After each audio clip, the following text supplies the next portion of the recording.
Hello दोस्तों, नमस्ते, प्रणाम सभी को, जय श्री राम। और आप सबके बीच में एक सोहर का उठान गीत लेके आई हूँ। ये गीत के लेखक है आशीष कुमार, जो कि ये भैया प्रतापपुर के रहने वाले हैं, प्रयागराज। तो कितनी सुंदर रचना की है ये गीत के, आप लोग कमेंट करके जरूर बताइएगा। और जितने भी हमारे भाई बहन नए लोग हैं, प्लीज आप लोग सब्सक्राइब शेयर लाइक जरूर करें। और वीडियो आप लोग फुल वॉच करके देखिए, तभी वीडियो का आनंद मिलेगा आप लोग को। तो चलिए सुनाती हूँ।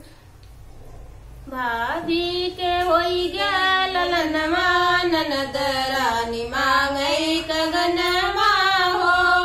भाभी के होई गया ललनमा, ननद रानी मांगई कगनमा हो।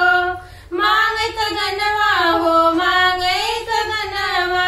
भाभी के होई गया ललनमा, ननद रानी मांगई कगनमा हो। ललना के दादाजी मन हरसाए, ललना के दादाजी मन हरसाए। दादी जी झूम झूम सोहर गाए, दादी जी झूम झूम सोहर गाए। नीक लगे आजा भवनवा, ननद रानी मांगे कंगनवा हो। नीक लगे आजा भवनवा, ननद रानी मांगे कंगनवा हो। भाभी के होई गया ललनवा, ननद रानी मांगे कंगनवा हो। मांगे कंगनवा हो, मांगे कंगनवा। भाभी के होई गया ललनवा, ननद रानी मांगे कंगनवा हो।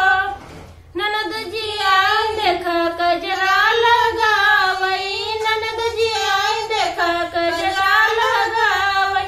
अपने भतीजा के गोद में खिलावई, अपने भतीजा के गोद में खिलावई। पिया जी न बाटे भवनवा, ननद रानी मांगई कगनवा हो। पिया जी न बाटे भवनवा, ननद रानी मांगई कगनवा हो। भाभी के होई गया ललनवा, ननद रानी मांगई कगनवा हो। मांगे कगनवा हो, मांगे कगनवा।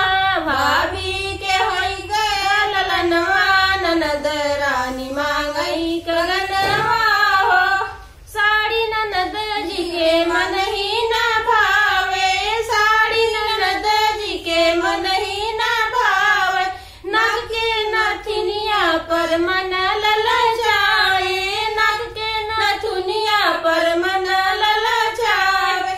का करिया जा बहनवा, ननद रानी मांगई कगनवा हो।